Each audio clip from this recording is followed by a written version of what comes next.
Magandang umaga sa inyo lahat. At na-miss ko po kayo for almost a month.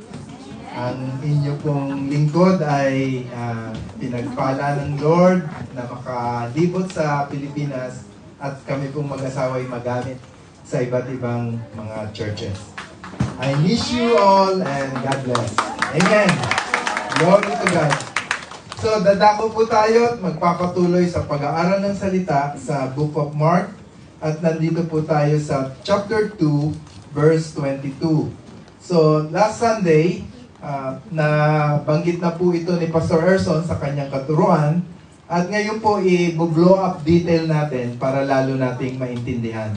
Ang pamagat po nito ay The New Wine and Wineskin. Ito po ay sa Tagalog kasi walang wine alak ang translation niya. So tawagin ko na pa rin wine. Pangit pakinggan yung alak Naalala ko yung luma kong kahinaan. So praise God. New wine po at new wineskin ang ating pag-uusapan. Sa Mark 2 verse 22 po yan. At let me read the verse of scripture.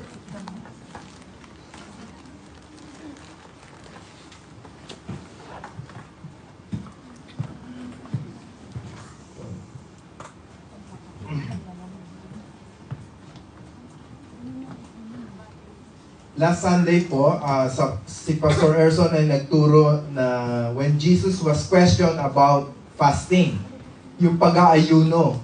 So, Jesus gave an answer by a parable. So, 3 illustration po ang sagot ng Panginoon. So, yung dalawa ay na-explain na sa atin last Sunday at yung pangatlo po ay partially na-explain na rin at explain ko pa rin po ngayong linggong ito. So, yung una po, yung the bridegroom and the friends. Sabi nga ng Panginoon, Jesus was called the bridegroom. Siya po yung lalaki at tayo po yung pinakasalan ng ating Panginoon Jesus. We are the bride of Christ, the church. And ganun po ang pag-ibig ng isang husband sa kanyang wife na they become one. So, ang sabi ni Jesus, kapag naririto yung lalaking ikakasal, dapat nagsiselebrate tayong lahat. Alangan naman nagpa-fasting ka sa araw ng kanyang kasal. Darating daw ang panahon na ang lalaking ikakasal ay mawawala. Jesus is talking about his death. So, on that time na wala na si Jesus, ang kanyang mga disciple ay magpapas. At ikinuwento rin po dito yung tungkol sa tela, sa damit na nasira na, kapag ito ay gusto mong i-restore o i-repair, huwag kang gagamit ng bagong tela para itahi dun sa lumang tela. Imbis na magawa sana yon, lalo lang lalala ang problema. Dahil babatakin niya yung luma, babatakin ng bago. Kasi po ang bagong tela, alam naman nating lahat na umuurong. Lalo na yung mga chip na nabibili nyo. Na pagkalaban nyo, nangangalahati na lang. Yung blouse na binili mo, magiging hanging shirt na lang. Di ba? So, ganun po yung ilustrasyon. So, very practical. At sa pangatlo po niyang illustration, ginamit nga itong wine at wineskin. So, alam natin lahat ang tungkol dito sa wine, lalo na sa Israel, nung panahon na yon, yung mga gumagawa ng alak, ng wine, alam nila kung ano itong kinukwento ng Panginoong Jesus. So, this is the verse, Mark 2:22. Let's all stand up in reverence for the reading of the Word of God. One verse lang po, but pag-uusapan po, basahin natin sa English and Tagalog. Mark 2:22. And no one pours new wine into old wineskin. Otherwise, the wine will burst the skins, and both the wine and the wineskin will be ruined. No, they pour new wine into new wineskin. Sa Tagalog po, wala ring naglalagay ng bagong alak sa lumang sisidlang balat sapagkat puputukin lamang ng alak ang sisidlang balat. At kapwa masasayang ang alak at ang sisidlan. Sa halip, ang bagong alak ay inilalagay sa bagong sisidlang balat. Tayo po'y manalangin. Heavenly Father, in the name of your Son Jesus and by the power of the Holy Spirit, we come and humble ourselves before you. Lord, we admit our nothingness without you, Holy Spirit. So right now, by your power, by your mercy and grace, ipaunawa niyo pong mabuti sa amin ang inyong mga salita. Panginoon, ikaw ay ang salita. Ikaw, you are the Word. And you are the Word of everlasting life. Sa iyo lang namin matatagpuan ang katotohanan. Sa iyo lamang ang buhay at ikaw lamang ang daan. Panginoon, sa aming pakikinig, sa aming pagbubulay-bulay ng iyong mga salita, ikaw po ang magpaliwanag at magpaunawa.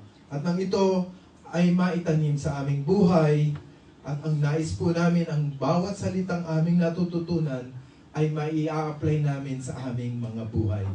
Yan po ang aming panalangin. Humingi kami ng iyong tulong at may the meditation of my heart and the speaking of my lips be pleasing before you, my God, my Lord, my Savior. In the name of Jesus Christ we pray. Amen. Amen. Let's all be seated.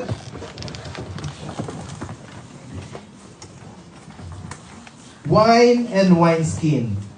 Let's get the definition. So when you look at the dictionary, wine is an alcoholic drink made from fermented grape juice.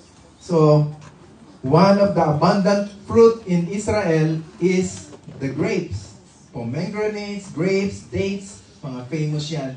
And then, with the abundance of grapes, ginagamit po nila itong ginagawang wine.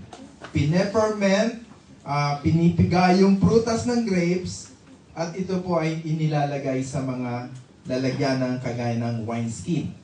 So, when you look at wineskin, the definition is, it's an animal skin sewn up and used to hold wine. Usually po, ginagamit yung balat ng hayop, kadalasan goat, yung kambing. So that skin, they will use, tatahiin po yon para maging lalagyanan ng wine. So, the wine and the wineskin. Yan po ang ating pag-uusapan. So, ang sabi dun sa kwento, walang marunong gumawa ng wine na maglalagay ng bagong pigang ubas, ng bagong wine sa lumang sisidlan, sa lumang wineskin. It should be a new wine to be put on a new wineskin. Bakit po? Ang wineskin po, kapag luma na, brittle, malutong na. Kaya, ang new wine naman, ang lakas pa ng fermentation power niya, yung oxidation. Mabula pa, malakas pa yung espiritu, na ang kailangan ng wine na yon mailagay sa sisidlan na nag-expand, o elastic, o flexible. Basta yung bago dapat, hindi pwede yung luma at malutong. Dahil sabi, kapag yun daw new wine, nilagay mo sa lumang wineskin, sa luma at malutong na, puputok lang. So pag pumutok, sayang. Matatapon lang yung wine, at the same time, mawawasak pa yung wineskin. So yun po yung kinuwento ng Panginoon na parable, na sagot tungkol dito sa mga nagtatanong tungkol sa fasting. So ngayon, tingnan natin, bakit yun ang sinagot ng Panginoon? So, in a very simple outline, so, ano ba itong new and old? Alam na kanina, kinuwento ko na kung ano yung wine at wineskin. Clear? Amen. So ngayon, ano yung lumang wine, ano yung bagong Lumang old wine and the new wine. Yun ang nakakalito eh. At ano rin yung old na wineskin at ano yung new na wineskin. So, yan yung outline 1 and 2. Pagdating po sa 3, we will look into the lesson that the old is gone and the new has come, which was written by Paul in the book of 2 Corinthians 5:17. So, let's go to the first part. The new wine implies the new blessing of grace. Yan po. So, when you said New Testament or New Covenant, that talks about Jesus Christ. So, in a very, sa Book of Mark, the very first chapter and the very first verse, ang sabi dito, the beginning of the gospel of Jesus Christ. So, ito pong new wine talks about the gospel of Jesus Christ. So, the new wine, when we look at the explanation later, Jesus used this parable, wine and wineskin, to show the incompatibility of mixing his gospel with the Old Testament or the Judaistic system. Ano pong ibig sabihin nito? Yung pong Old Testament, from Genesis to Malachi, prophesied about Jesus Christ, that there will be the coming Messiah. But yung pong New Testament, pagdating na ni Jesus, hindi niya po binura o inabolish o tinanggal yung Old Testament. Ang sabi sa Bible, I did not come to destroy it, but I came to fulfill it. Ikukompleto ko. So kung kompleto na at fulfill na, hindi na kailangan mag-dwell pa dun sa propesiyang yon.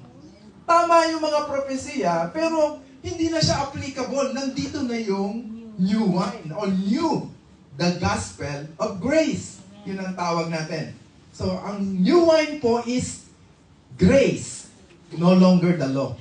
The fulfillment of the law is grace. And then, this new wine is distinct, unique.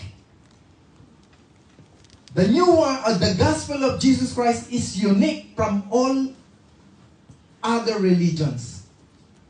It cannot be compatible with anyone. That's why Jesus is so strong when he said, I am the way. That means he's saying, I'm the only way. There's no other way to be saved. I'm the only way. Ganun po ka-strong ang statement ni Jesus when he said, I'm the way, the truth, and the life. No one can be saved except through me. No one can go to heaven. No one can be forgiven except through me. Ganun po ka-strong. Kaya maninibago yung makakarinig. Sino to? Bago to. New wine to. Ang hirap tanggapin nito. Makaka-relate po tayong lahat. Narinig na natin ang gospel mula bata, lalo na tayo mga Roman Catholic. Ngunit, para rin po tayo mga Old Testament na Jew na narinig na si Jesus, si Mary, si Joseph, mga santo, si Paul, si San Pedro, lahat. Pero may bagong gospel of grace na inintroduce. Na ngayon, malaking mind, paradigm shift, malaking pagbabagong isip. Kaya marami nagsasabi, ayoko niyan. Ito na ang kinalakihan ko. Ito na rin ang kahihinatnan at kamatayan ko. Di ba po? Amen. Yung mga kandado, sarado, katoliko, nakagaya natin dati. Mula bata, tinuruan na tayong sumamba sa mga santo, lumuhod sa mga birhen, lumuhod sa mga Diyos-Diyosan, magrosaryo, lahat po yan, magnobena, magagandang bagay na tinuro sa atin ng magulang na makakatulong sa atin. Kaya kapag nakarinig tayo something na Do not worship that idol. Itigil mo na yung ginagawa mo. Malaking adjustment sa atin. Hindi na natin kayang baguhin. Kasi yun na ang kinamulatan natin. It's only the miracle of salvation or the anointing that can break that bondage, the yoke of bondage.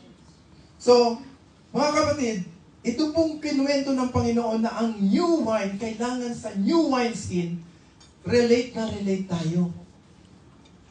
Kapag sinabi mo, Kristiyano ka na, hindi pwedeng idinagdag mo lang si Jesus sa buhay mo o sa doktrina mo. Hindi po, dapat si Jesus na ang buhay mo.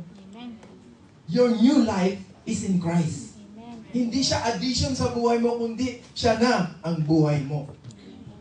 So ito po ang isang comparison sa old wine and new wine. Ito po ang list.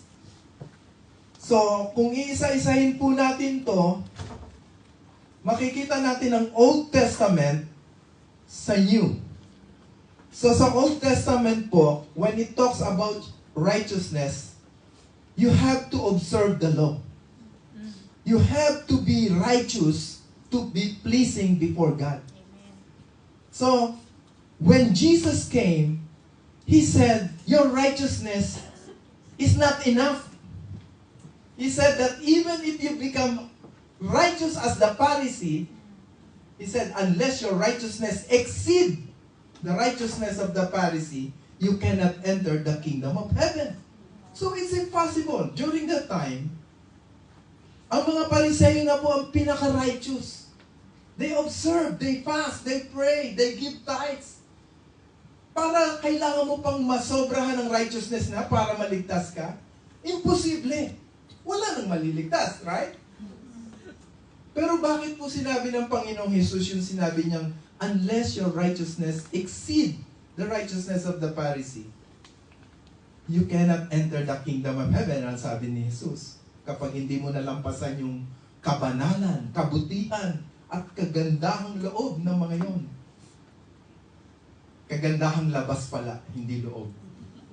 Panlabas kasi nga eh. Anyway, when Jesus came, He said, God made me sin so that in me you might have the righteousness of God. Di ba? Sa 2 Corinthians 5:21, God made Jesus to be sin for us so that in Jesus we might have the righteousness of God. So now, the righteousness that Jesus is talking about is a gift.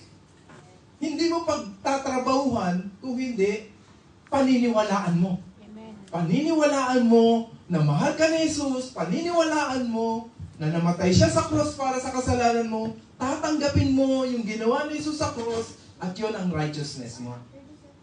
So new wine yun. Bago yun. So, ang hirap tanggapin ng mga tao nung mga Jew nung panahon na yon. So, yun yung kaibahan. Sa old, sarili mong gawa sa righteousness, at ngayon, tatanggapin mo na lang yung righteousness. Ang dali, no? Amen. Kaya nga kayo. Ang dali ng buhay natin ngayon. Gusto mo ng Old Testament ka na buhay? Ayaw talaga. Mahirapan tayo. Kasi sa old, sabi dito, you have to keep the law. But now, your salvation is by grace. Amen. In the law, you have to work. You have to be good. Ang ngayon naman, by faith. By faith, you will become good. Malaking kaibahan, correct? Amen. Sa law, you have to be religious. You have to observe the temple sacrifice. You have observed the law, the Sabbath law, the fasting, everything. The religion, be religious. Ngayon, sabi ni Lord, I don't need the religion. I want relationship. Personal relationship. Ibang-iba. And now, in the old, there is the law of sin and death. But now, there is the new life in Christ. So, total change. Hindi naman inalis yung law, kundi pinulfill. Naisa katuparan. All these are foreshadow the old to the new coming Christ. And now Christ has come. So our salvation is by grace, it's not by the law, and it is through faith, not by works, so that no one can boast. That's what Paul wrote in 2 Ephesians 2, 8-9. Paul said, and this is what the new wine is, the grace. Kapag sinabi pong the new wine of Christ, or the wine of, that is the gospel of grace. Jesus came as grace and truth. Amen. John chapter 1:17, it says, the law was given to Moses, but grace and truth came through Jesus Christ. The law was given. Who gave it? God, Jesus. But now came, grace and truth was not given. He came. Grace and truth is the Lord Jesus Christ. It was not given. He himself came down as the grace and truth. Thank you, Lord. He came down from heaven as grace and truth. So now, Paul wrote in Ephesians 2, for by grace you have been saved through faith, and that not of yourselves. It is a gift. Your salvation is a gift. Hindi mo paghihirapan, hindi mo pagtatrabahuhan, tanggapin mo lang. Paniwalaan mo lang. Pagkatiwalaan mo lang. It's a gift. And now, it's not by works. Why? Because God don't want us to boast. Yun ang problema sa old. Silang mga silang ang nagsasabing, kami ang ligtas. Sila yung mga nagbo-boast, nagyayabang, dahil sila nga naman ang nakakasunod sa law. And now, it's a total change. Not total change, but total fulfillment of the law. So, malaking adjustment.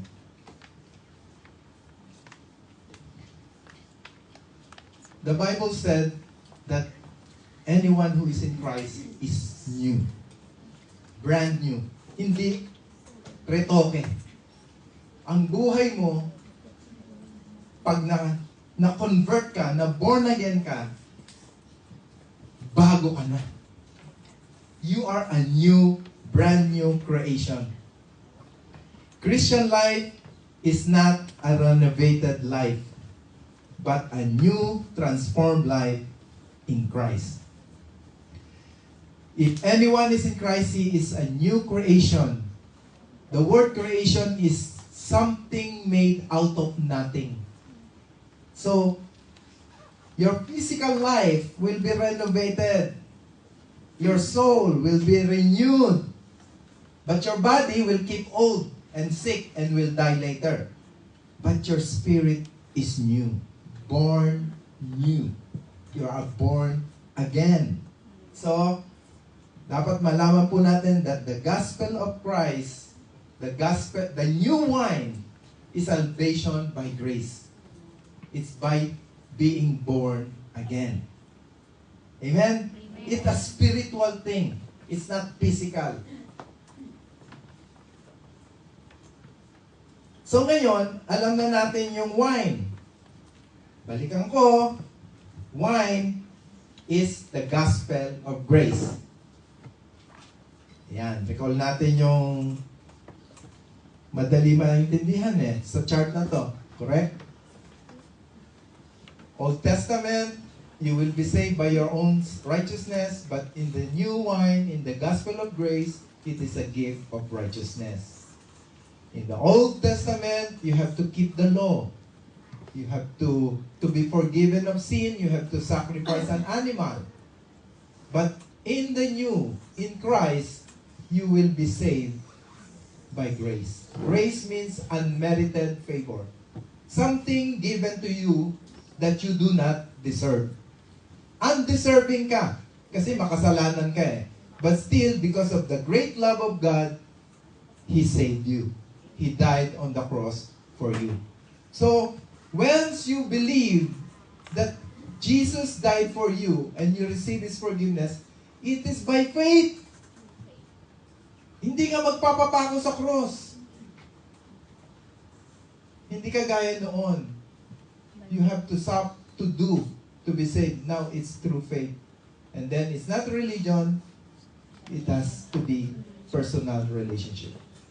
And now the law of sin and death is abolished by the new life in Christ. You will not experience spiritual death because your spirit is born and it's eternal.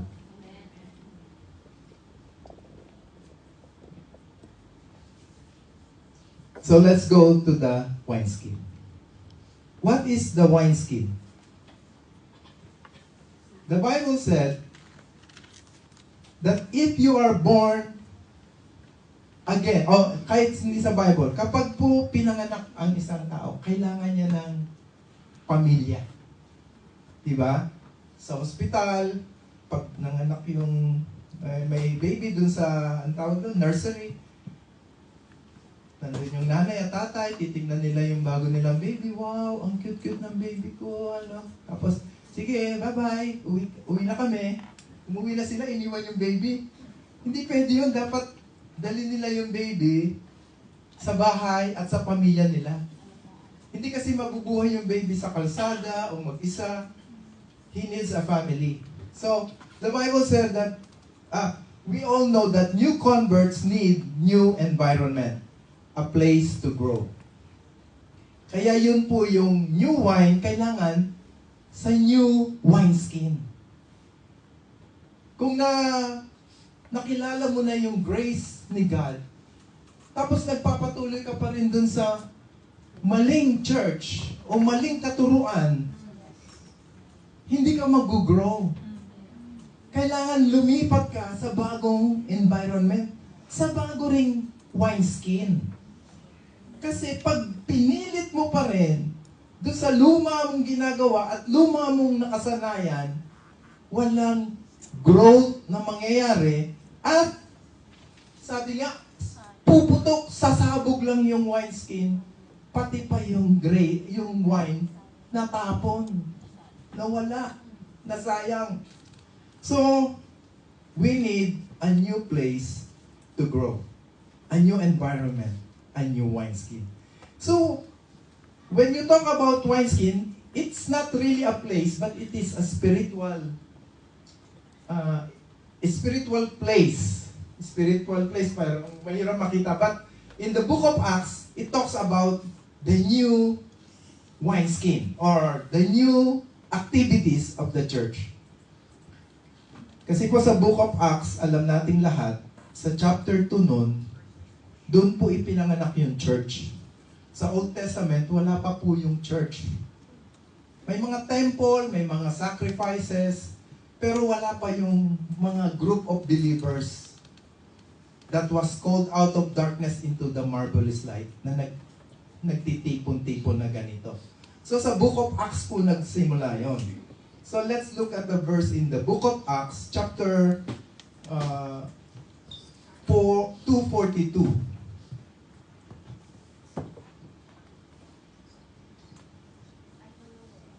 In the book of Acts, after the church was born, there were 3,000 converts on that day. And then, the following day, another 5,000.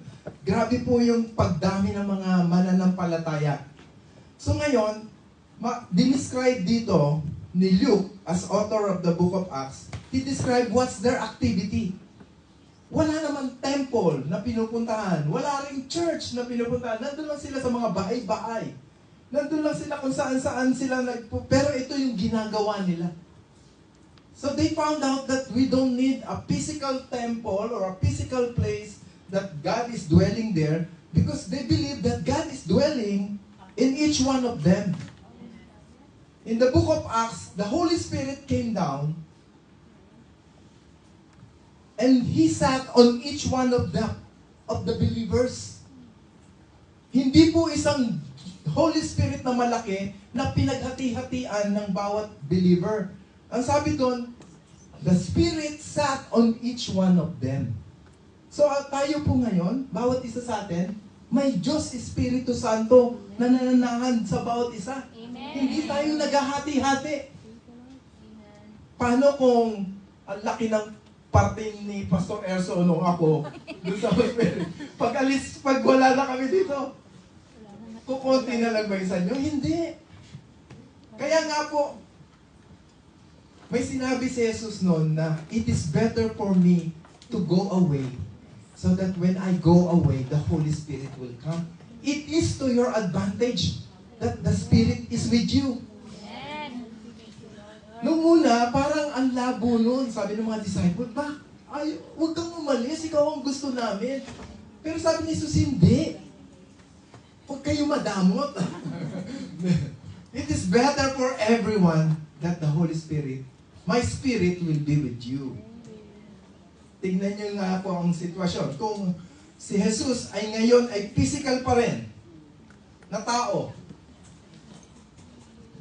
At kung si Jesus sabi niya, this Sunday magpipreach ako sa Japan. Sa Philippines. Uuwi tayo doon. Para lang makapiling natin si Jesus. Diba? Ang mahal ng pamasahe. Malamang, at pagdating natin, baka overcrowded na, baka fully booked na, o baka wala. Ang daming Kristiyano But when the Holy Spirit is in each one of us, pag uwi mo, kausap mo siya. Kahit nasaan ka, nandun pa rin siya. Nandito ang Panginoon. Sinamba natin kanina sa awitan at narito siya nagtuturo sa atin. Nandun din siya sa church, sa kabila, sa Calvary, sa CCF, sa JIL. Nandun din siya. Nandun din siya sa Israel ngayon. Nandun din siya sa Japan. He's everywhere because He's a Spirit. Tama ang Panginoon, no? It is to your advantage that I go away physically, and when I come, it's my Spirit to sit on each one of you. That's the new wine. Ito na po yung sinasabing, the Spirit in you, that's the new wine. So ngayon, itong wineskin mo, itong tinitirahan niya, kailangan bago. Aalisin na yung mga dating bisyo, yung mga dating mali. Kasi sasabog. Kailangan nasa tama siyang environment. Because our body now is the temple of the Holy Spirit. Huwag sanang pumutok, sumabog, at masayang. So, ito po ang ginagawa. Ito yung sa Book of Acts na babasahin ko. There are 4 things mentioned here. That is the structure or the new wineskin. They devoted themselves. It talks about the Christians, the early Christians during that time. They devoted themselves first in apostles' teaching. In nowadays term, we devoted ourselves in the Word of God. Studying the Word of God. Pag sinabi pong apostles' teaching, during that time, hindi pa nasusulat yung Biblia. Old Testament pa lang na nasulat. Pero itong Matthew, Mark, Luke, andyan, buhay pa sila Matthew, si Luke, nagdo-notes pa nito. Nung sinabi ito, kaya ang source ng authority of preaching is the apostles. Kaya, saan kaya pupunta si Apostle Peter? Saan magsasalita si Apostle Thomas? Si Apostle John? Sila yung may mga first-hand information sa mga ginawa ni Jesus, mga sinabi ni Jesus, mga tinuro ni Jesus. Sila yung merong credible na ano. Kaya, ang tawag doon, yung mga early church noon, kumuha talaga sila ng katuruan sa mga apostles' teaching doon sa 11. 12 yon. May pumalit na kay Judas, si Matthias. And then, ano yung susunod nilang gawa? Fellowship. Fellowship. Church. Kailangan mo ng church. Hindi mo kayang mabuhay Kristiyano nang wala kang church. We all need one another. Kailangan natin ng isa't isa. So we need a fellowship. And then yung pong breaking of bread, that is the sharing. That is discipleship. That is accountability. Pag kayo po kumakain, nababanding kayo. Nagiging strong ang band. And then, of course, prayer. So, wala na ditong sinulat na nag-o-offer ng animal sa temple, nagsasabat law. Yes, kasama rin yung mga good things na yan, pero ito yung main thing na new wine skin. Ito dapat ang ginagawa ng new wine. Dapat may church ka, yung Word of God, Apostles' teaching. Huwag ka na maghanap na apostle. Si Apostle Ibulo yung mahanap mo kayo, pero nakasulat na ang mga sinulat ni Apostle Paul, Apostle Peter, Apostle John, Apostle Matthew. Lahat ng mga sinulat nila, naka-record na sa Bible mo. Kaya kahit di mo sila ma-meet, mababasa mo ang sinulat nila. Matthew, Mark, Luke, John, Acts, Romans, Corinthians, Philippians. Basta hanggang Revelation. Yun po yung Apostles' teaching. Pati po si Revelation, sinulat yan ni Apostle John. Kaya, kahit di natin na-meet si John, naisulat at na-preserve ang kanilang writing. And that's what we call the Bible. So, ang new wine ay nakababad sa Word of God. Nakatira siya sa salita ng Diyos. Matthew, don't be misled na, hindi ko nababasahin yung New Testament, Pastor? Basahin mo pa rin. Kasama yun. Anong mapapansin nyo sa mga sulat ni Matthew, Mark, Luke, lalo na si Paul, lagi niyang kino-quote ang Old Testament. Pag nagbasa ka ng New Testament, lagi mo mababasa, it is written in the Old, it was prophesied by Moses, it was written by Isaiah. Lalo na si Paul, kung i-quote niya sila Isaiah, sila Habakkuk, sila Malakay, nandyan lahat yan. So that is the whole counsel of God, the whole oracles of God. Old Testament up to the New Testament. Tingnan nyo lang po, ganito yan simple. Old Testament looks toward the cross. The cross is the center. And the New Testament looks back at the cross. But the cross is always the center. The center of human history, of everything. Jesus is the center.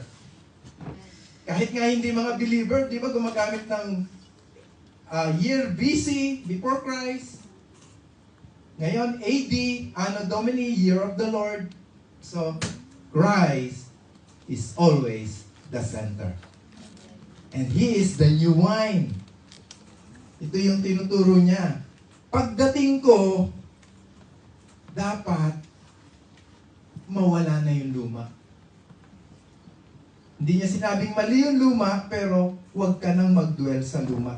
Dito ka sa bagong wineskin. And then, again, those four, apostles' teaching, word, fellowship, prayer, discipleship. And then, may inad pa dito si Lord, witnessing. The Great Commission. Sharing the gospel to all nations. So yan po yung wineskin. Yan yung activity natin. Kumbaga, structure. Ang mga Kristiyano po, yan ang ginagawa. Ang mga Kristiyano po, yan ang kanilang tirahan o yan ang kanilang activity.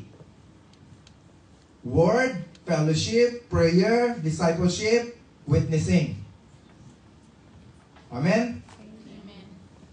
So ngayon, punta po tayo sa wineskin. Ikumpara natin ngayon ang wineskin nung old sa new. Halos pareho din po yan yung new wine tsaka new old wine and new wine. Ngayon naman po yung activity o yung ginagawa. Napansin nyo noon, physical tabernacle. Yung tent meron silang outer court, holy place, holy of holies. So, may physical silang tabernacle na alam nila, doon po, nandun yung presensya ng Diyos. Pero po, sa new wineskin, you don't need to go to a certain place to meet God. Why? Because you, your own body, is the temple of the Holy Spirit. Yun po ang kagandahan. You can be alone in one room and praying to Him. You don't need to go to a church. You don't need to go to a place. Of course, sometimes a very quiet and peaceful place will help you to have your quiet time. But even Paul, nasa preso, nasa madumit, mabahong lugar, pero he is talking to God in that prison cell.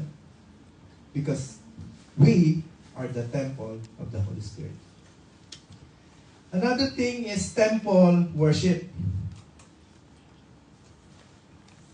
And this word is spirit and in truth. You will find this in John chapter 4, when the Samaritan woman talks about Jesus. He said, "You Jews worship to this temple. We Samaritan worship to this mountain."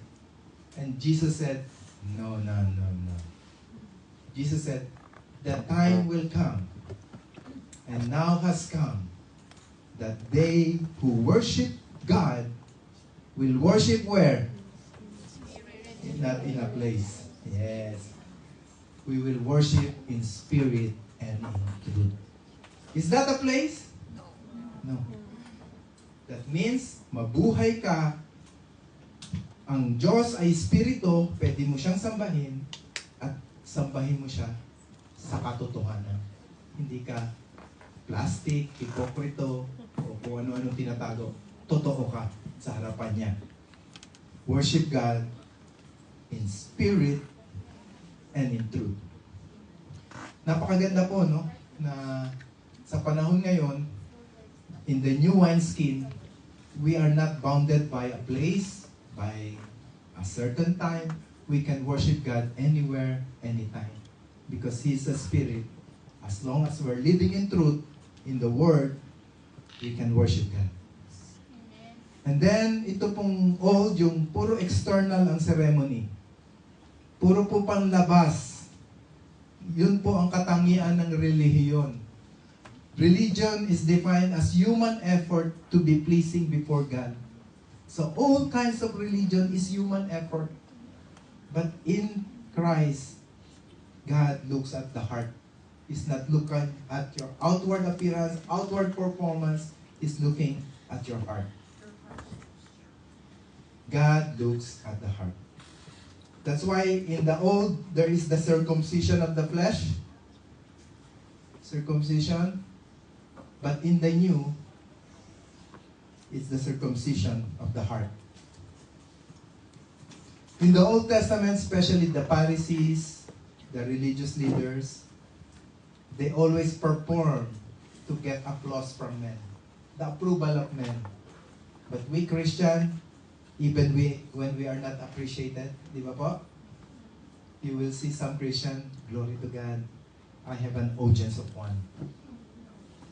They perform, they do the work, not to please men, but they want to please God. Meron po dito sa group natin, intercessory warriors. Hindi po yan na pupunta sa harapan, hindi nyo kilala, pero pinagpipray nila kayo araw-araw. Kasi alam niya, tamad kayo mag-pray. Tamad kayo mag-pray. I mean, there are people praying for us, and we don't know them. And that's their gift, that's their joy. Because they perform, they do, with an audience of one. They don't need the applause of men. They just do it for God. To God be the glory. So, human effort po ang old. Pero po, sabi sa Bible, sa new, I can do all things in Christ. So, kitang-kita po natin ang diferensya. Human effort now is spirit-filled life. Just be spirit-filled and you will You will not gratify the lust of the flesh. Kasi po, ang human effort, masyadong talo ka lagi ng laman mo. May time na nagda-diet ako, tapos nakalus na nga ako ng pagkatimbang ko, wow, ang laki ng nalus ko. Time to celebrate. Ano tayo? McDonald's, strawberry sundae. Talo ka na agad ulit ng flash mo. Ganun po. Pero once, proven ko po to nung talagang dating heavy smoker ako. Maraming time na kasi alam ko namang masama yun sa akin. Tinatry kong itigil sa sarili kong effort. Parang ang yabang ko pa, basta gusto ko nang itigil yan. Wala na yan, kaya ko nang itigil yan. Parang ginaganon ko, pero minsan makakaisang buwan akong hindi, pero pag naumpisahan ko, na naman, balik. Yung isang Marlboro, pula kasi ko pula. 2 hititan ko lang yung long na. Pag talagang bagong kain, busog, tas may kape, yan. Doon ko po na-prove na hindi ko talaga kaya yung my own flesh defeats me. Pero yung talagang surrender at desperate na ako, that's my time to repent. Sabi ko, Lord, I'm really weak. Bisyo ko to, bandage ko to, hindi ko to kaya. And help me, Lord. Doon na lang bigla akong na-realize na, hindi na pala ako naliligalig. Parang, tapos ngayon, pag nakakaamoy ako ng puso, naiirita ako.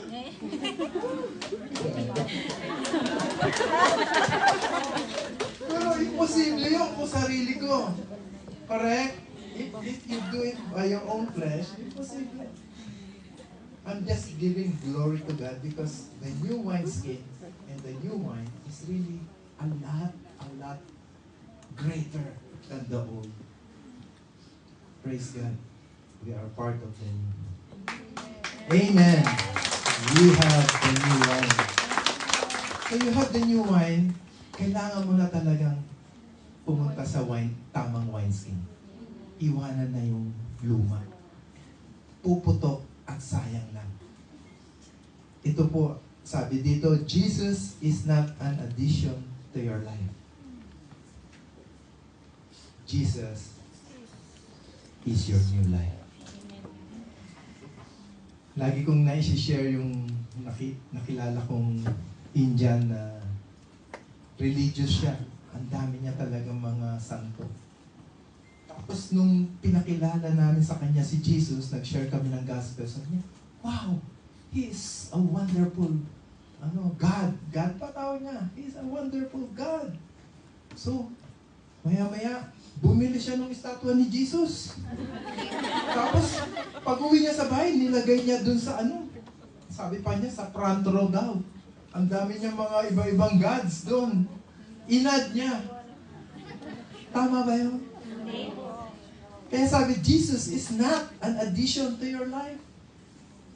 He is your life. He is your new life. If anyone is in Christ, he is a new creation, born in Christ. The old is gone, the new has come. Never mag-work. Hindi mag-work. Na kapag siya'y addition lang. Ang ganda na shinare ni Sister Senny kanina, na total surrender, ang dali. Pero kung half, paunti-unting surrender, mas lalo ka lang nag-i-struggle. Mga kapatid, total, nagpaka-Kristiyano ka na, itodo mo na. Or else may hirapan ka rin. Ipo-forsake mo talaga yung dati. Hindi po tayo lahat dito ipinanganak sa Christian family. Correct? Of course, ang laking transition sa mga lumaki sa Katoliko, lumaki sa Iglesia, lumaki sa Jehovah. Ang laki. Ang laki-laking sa kanila. Pagbabago. Kailangan talaga. Pero, sabihin natin, okay wala tayo ng old wineskin. Ang mga old wineskin, hindi lang yan tungkol sa religion. Ha? Ito yung ugaling tao. Ang number one po, the love of money. Kahit sabihin mong Kristiyano ka, galing ka sa pamilyang Kristiyano, o nag-church ka, the love of money is the root of all kinds of evil. Diyan tayo nagkakatalo-talo. Diyan din makikita kung sino ang Diyos mo. Diyan din makikita kung siya'y addition lang o todo ka sa Kanya. Ititest ka sa ikapu mo. Hindi naman niya kukunin lahat. Amen? Amen. Pero gusto niyang patunayan, do you trust me more than you trust money? Sa US dollar, makikita mo, in God we trust. Di ba? Totoo kaya yun?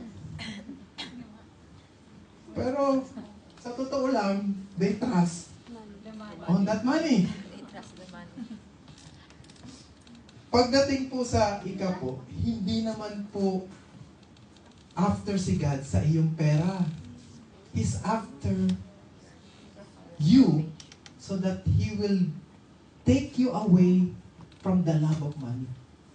Huwag ka nang sumagot. Kasabi mo, wala naman akong love of money. Oh. Sasagot ka pa? Wag na. Pero ipatunayan mo na lang. Hindi naman niya sinasabing ibigay mo 90 sa akin, sa iyo 10. Hindi. Si Lord, very fair. At ang kagandahan po sa tithe, equivalent sacrifice. Sabi mo nga yung salitang equivalent. Equivalent. Ang ibig sabihin nun, percentage. That means, a high earner will also sacrifice 10% of his income.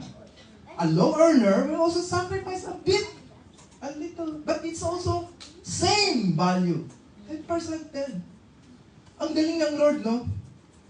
Kaso pag for example, nagbigay na lang ng law, every Christian must give 400 US dollar. Yes. US dollar, pounds, and hindi equivalent sacrifice sa mga high earner dito. Sisiw lang yun. Parang hindi kailangan ng faith. No faith na required. Kaya-kaya ibigay. Dami pang sobra. Pero dun sa mga low earner, talagang luluhod yun. Unfair naman. Ito lang kinita ko, 200, 400 yun. Mangungutang pa ako para lang worship sa isang church. But God is not like that. Ang galing nga ng tithing eh. 10th, ang ibig sabihin niya, 10th percentage. Kaya wala kang excuse eh. Ba't ako napunta sa tithing? Importante po yun kasi, old wineskin yun. Pinanganak ka na akala mo lahat ng sweldo mo sa'yo. Yun din tinuro ng nanay at tatay mo. So, old wineskin yun. So ngayon, kailangan pumiglas ka na doon at sundin mo na yung utos niya. Amen ba? Amen. Amen? Amen. Amen. Amen. Amen. But that's very true. Isang old wineskin po ang love of money. Na kahit sabi mo, nag-give up ko na yung pag-rosaryo, pagsamba sa santo-santo, nag-give up ko na yung paninigarilyo, nag-give up. Pero yung pera ko, hindi ko yan mag-give up. Pinaghirapan ko yan. Ang laki ng plano ko dyan. Para sa anak ko yan. So yan po ang isang wineskin na kailangang huwag nang gamitin. Tandaan nyo, God owns everything. Amen. He's not requiring you to give everything. He's just testing you apart. Just porsyento. 10% lang po. Minsan ang interest sa utang nyo, 20% pinapatulan nyo, di ba? Pero si Lord, 10%. At ang grabe pa yung pangako, yung balik. Give, and it shall come back to you. Press down, shaken together, running over. Give. Hallelujah.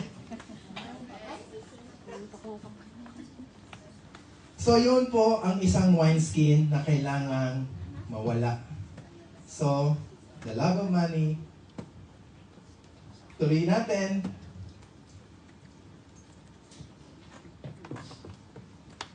Nasabi ko na ba na Jesus is not an addition to your life? Jesus is your new life. And lastly, this is the point number 3, our application, na this old should be gone and the new has come. In 2 Corinthians 5:17, therefore, if anyone is in Christ, if anyone, are you in Christ? Amen. So, if you said yes or amen, you are a new creation. You are new. You're not renovated, you are new. Your old things have passed away, whether you like it or not. Kapag born again, pass away na yan. And behold, the new has come. Yun po ang sabi sa verse.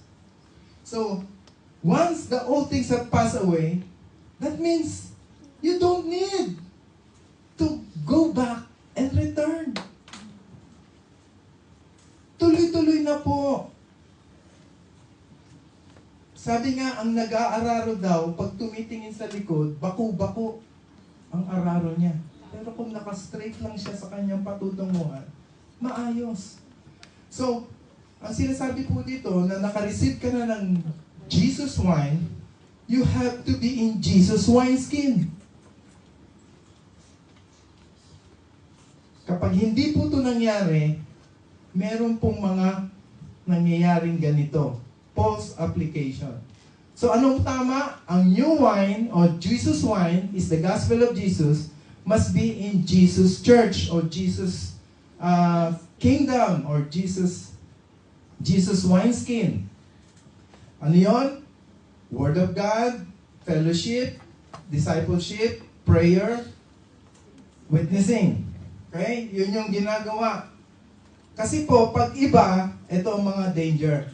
Meron pong 4 dito na false application ng mga pinagagagawa ng tao. Yung pong number 1, A, Jesus wine in Old Testament wineskin. Ito po yung context ng ating parable. Kasi nga, mga Jew ang kausap ni Jesus, noong time na yon, nagtatanong sila tungkol sa Sabbath, sa fasting. Kaya sinabi ni Jesus na itong new wine na gospel of grace, hindi mo na pwedeng i-apply dito sa Old Testament law, sa temple, sa mga Pharisees, sa mga ginagawa. Hindi siya applicable. Fulfillment siya eh. Kaya yung A, ang context po nun sa mga Jew. Pero kahit sabihin natin na yung old wineskin ay nung Old Testament pa, sa panahon po ngayon, meron ding mga old wine at meron ding old wineskin. Sa B, makikita natin dito, yung Jesus wine or the gospel of Christ, ina-apply ng iba na may sariling wineskin. Yung ibang tao po ngayon, may sarili silang agenda. May sarili silang plataforma, may sarili silang plano. Ang tingin nila sa church nila, business, kaya kailangan kumita, yung mga ganyan. May mga ganyang agenda, may mga ganyang motibo. Kaya ginagamit nila yung Jesus wine, sa letter B po, Jesus wine in their own wineskin. Their own self-agenda. Sa C naman po, meron naman silang, agenda na. Tapos gagamitin nila si Jesus. Gagamitin nila ang church. Gagamitin nila yung gospel. Of course, free eh. So nagkakaroon na yung post-gospel, prosperity gospel, kung ano-anong gospel. Kasi nga, yung kanilang wine, gusto lang nila matupad, gagamitin nila yung church, yung Jesus wineskin. Ang pinakamalala po yung letter D. Ito, the people's wine, at gagamitin pa rin niya yung people's wine, their own wine in their own wineskin. Isa-isahin ko lang po very briefly para makita natin yung extent nitong wine and wineskin. Sa una po, ito yung mga Jesus wine in Old Testament wineskin. As again, self-explanatory po. Old Testament is Judaism.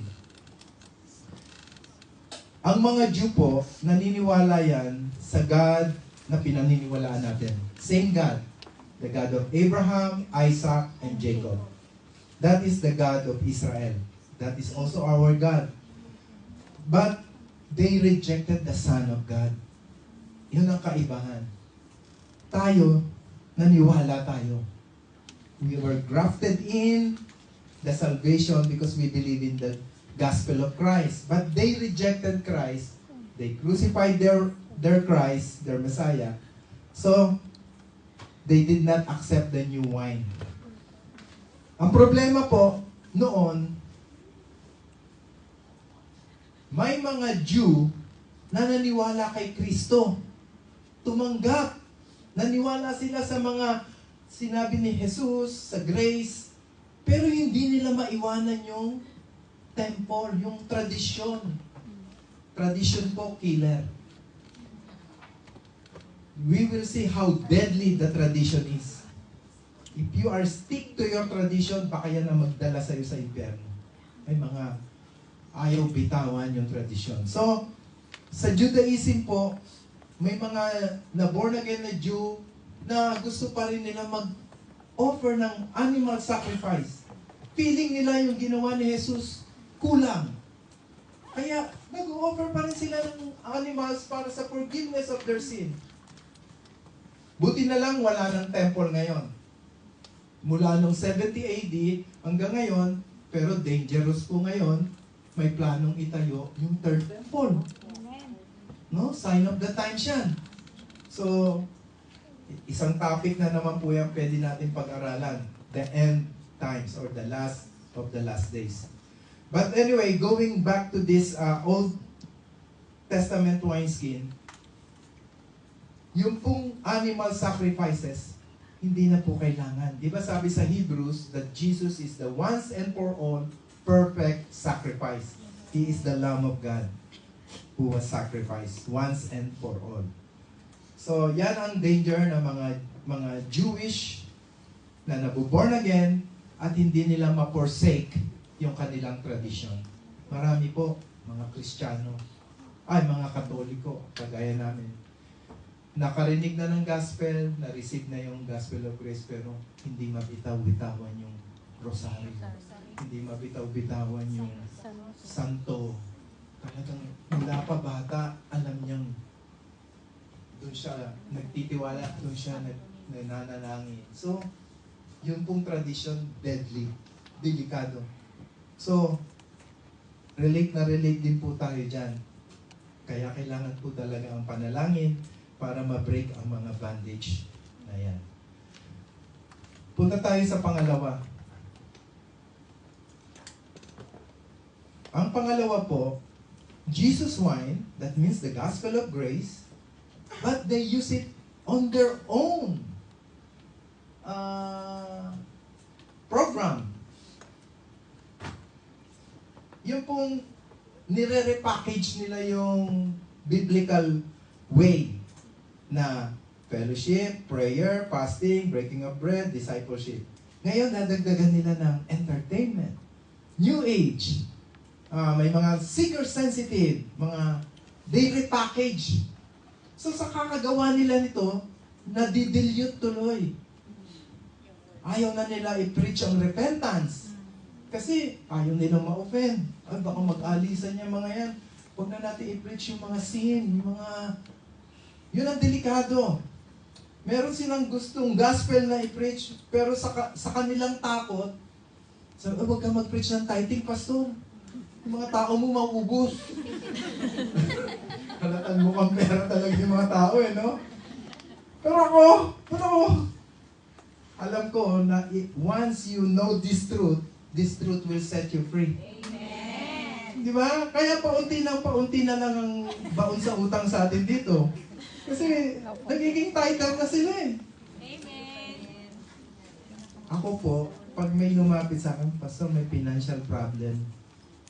Pag unang tanong ko, nagtatize ka ba? Hindi po. Ay, kaya ka may financial problem. Yun lang naman ang ano eh. Kasi may promise si God, di ba? Yes. Ba't na naman ako nabalik dyan? Talaga nun. You know what's abundant in my heart, no? The mouth speaks. I need to tell you about tithing. Matagal na rin, Pastor Erson, no? Di ba tayo naka-series ng tithing? Amen. Babalik natin yan. Amen. Isa lang nga nag-amen. Praise the Lord.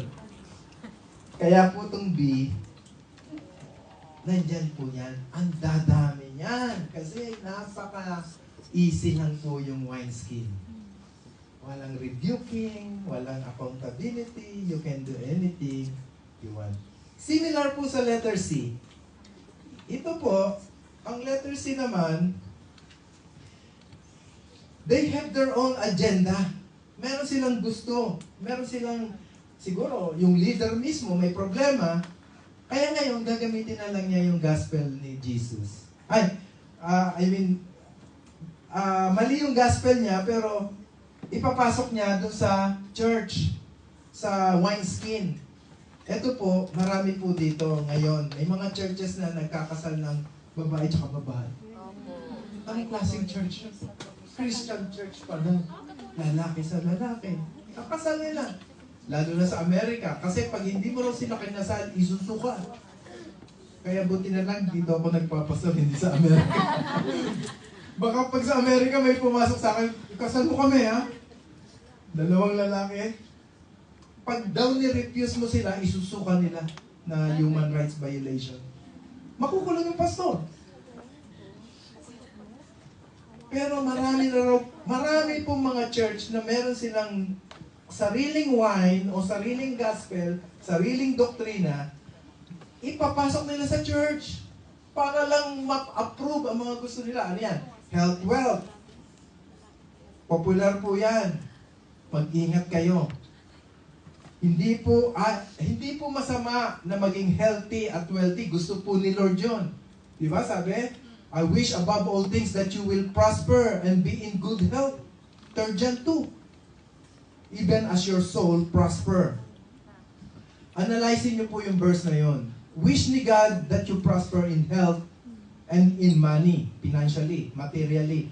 But sabi doon, even your soul prosper. That means, mag-prosper muna yung soul mo bago lumabas yung prosperity sa pera at sa health mo. Ang problema sa mga post na to, inuuna yung prosperity sa pera at sa health, tapos yung soul, empty. So pag lumala ang sakit, wala na. Mawawala lang. So, dangerous din po yon. So yung tatlong yon, at lalo na itong pang-apat, ang pinaka-dangerous. Tandaan nyo po, kapag ito ang mga nakikita nyo mga churches o mga napapunta kayo dito, iwasan nyo po. Talagang mali. Lalo na itong pang-apat. Their own wine and in their own wineskin. Wala na pong Jesus. May sarili siyang gospel, meron din siyang sariling doktrina o church. Ito po ang mga cults and occults. Sorry if some of us are from this church before, but ang dami na pong na-deliver. So, ito pong mga to mismo, nire-reject nila ang pagka-Diyos ng Panginoong Jesus. Ginagamit pa nila ang pangalan ng Jesus para ilagay sa church. Pero, they neglect that Jesus is God. So, alam niyo na po yan. Hindi na natin babanggitin. Basahin niyo na lang.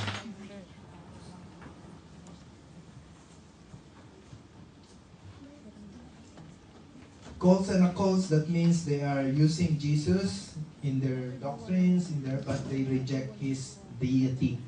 deity, ang pagka-Diyos ni Jesus. So, they are the Mormons, Jehovah's Witness, Iglesia ni Cristo, Dating Daan, etc., etc., etc.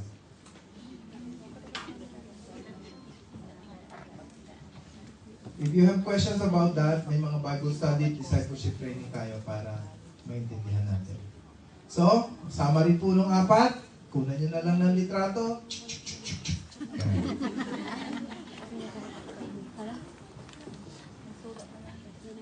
Anyway, stay away from these false churches. Let's go to our application. In our application, therefore the words of Jeremiah seem appropriate. This is in the Old Testament. It says, "Thus says the Lord, stand in the ways and see, and ask for the old path, where the good way is, and walk in it. Then you will find rest for your soul." But they said, "We will not walk in it." See the heart of man. They were given the way, and they said, "We will not walk in it." Let me share this same verse, but in the book of Luke. In the book of Luke, sinabi rin po yung parable nung bride and the friends, and then yung cloth, yung tela. And then sinabi rin itong parable ng wine and wineskin. But what's strange about the version of Luke chapter 5, sa 39 po, may dinugtong dun si Luke na wala dun kay Mark at kay Matthew. And then this is what Luke said in verse 39. Let me read the whole context. "No one puts new wine into old wineskin, or else the new wine will burst the wineskin and be spilled, and the wineskin will be ruined. But the new wine must be put into the new wineskin, and both are preserved." Verse 39, "And no one, having drunk the old wine, immediately desires new. For he says, the old is better." Nakakalito, no? Una, ayaw ng old wineskin, anong old wine, pero ito daw sinasabi, the old is better. What Luke is talking about here is the deadliness of the tradition. Kahit ano pang marinig nila, kahit ano pang sabihin mo, sasabihin niya, sanay na ako dito, ayoko nang baguhin to. Ito na ang kinamulatan ko, ito na ang kamatayan ko. Nakarinig na kayo ng mga ganon? Yes.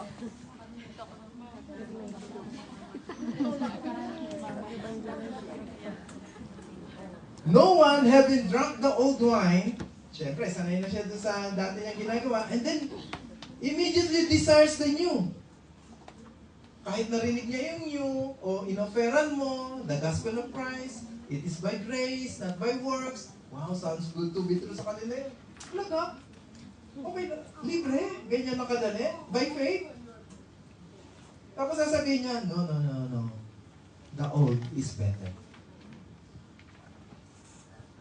Ano po makikita natin dyan? One characteristic of people is they love the familiar. And they hesitate or they don't want change. Para sa kanila, ang laking pagbabago. Ito na yung nakasanayan ko. Ito na yung nakamulatan ko. At alam ko, itong totoo, sabi ng nanay at lolo ko at lola ko. Diba? So, ang hirap nila kontrahen. Kaya sasabihin niya, the old is better. But it will cost their soul. So, mga kapatid, huwag po tayong magpagaya para mahatak natin sila sa katotohanan, lumayo na po tayo dun sa kamalian. Amen? Yun lang naman po ang reason. Kaya sa aking conclusion, tandaan na lang po natin ito. If you are trying to live your Christian life, are you a Christian? Amen. You want to live a Christian life, right? Amen. You're trying to live, trying very hard. But the problem is, you still keep your old ways. You are trying to live your Christian life and keep your old ways. It won't work. You will burst. Sasabog lang. matatapon lang, sira ang lahat. So if you want to live a Christian life, surrender it all to God. Jesus cannot be just an addition to your life. He is your new life. That's the conclusion. Jesus wine in Jesus wineskin. Surrender all to Him. Because if you will mix it up, incompatible, it won't work. He must be the Lord of all or not at all. Of course, you cannot still do it, but by faith do it. He will help you. Lord, I surrender everything to you. My money, my family, my work, my everything belongs to you. I don't want to struggle. Nahihirapan lang po tayo kapag hindi natin tinutodo. Amen? Amen. God loves us all and I love you all na kailangan natin marinig ang katotohanan ito. No compromise po. But each time we fail, balik lang po tayo agad sa Panginoon. Araw-araw pa rin po tayo nagkakamali, nagkakasala, pero araw-araw din po tayo nagre-repent. Humihingi ng tawad, humihingi ng paglilinis. Huwag na huwag tayong mababaw sa utang. I mean yung nagkautang ka kahapon, ayaw mo pang bayaran ngayon. Sabi mo, next week ko na lang babayaran kasi gagawin ko pa uli. Huwag na huwag kang mag-maintain na mahabang listahan ng utang.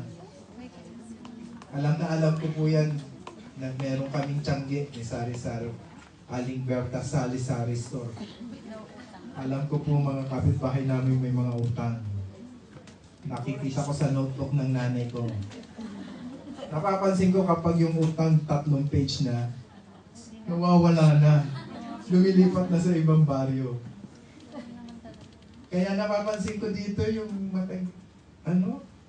nagpa-backslide na raw o nalalamig na raw.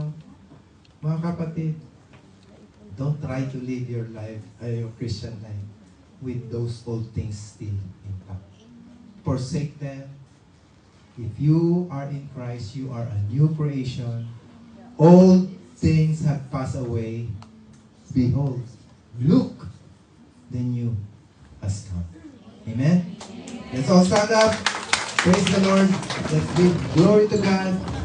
And let's close in a prayer. Hallelujah. Heavenly Father, we are so thankful. Maraming salamat po, Panginoon. Ipinakita mo sa amin ang kalagayan ng total surrender. Lord, right now, while all heads are bowed, all eyes closed, some of us are not fully converted. Some of us are not fully surrendered.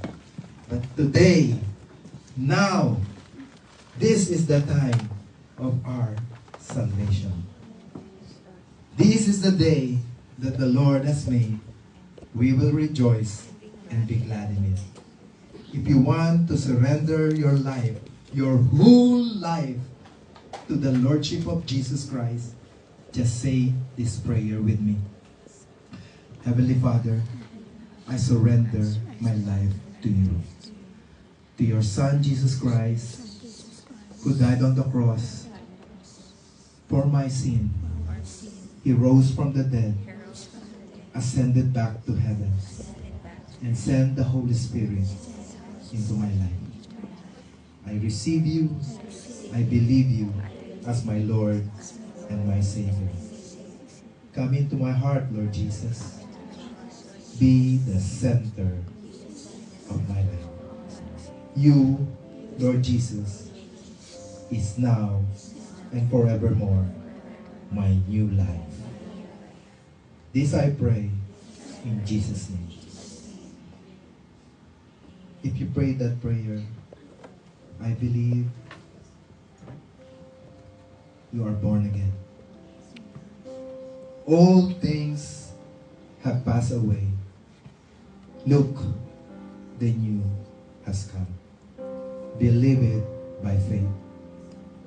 it is the grace of God. Let's lift our hands towards heaven to receive the benediction. This is how the Lord instructed Moses and Aaron to bless the congregation. May the Lord God bless you and keep you. May the Lord make His face shine upon you and be gracious to you. May the Lord turn His face towards you and give you His peace. May the love of the Father, the saving grace of Jesus Christ the Son, and the fellowship of the Holy Spirit be with you always. Always. Wherever you go, whatever you do, Holy Spirit be always with you. Be filled with the Holy Spirit. Be filled with the Holy Spirit. This is our prayer in the name of the Father, the Son, and the Holy Spirit. Everybody will say, Amen. Amen.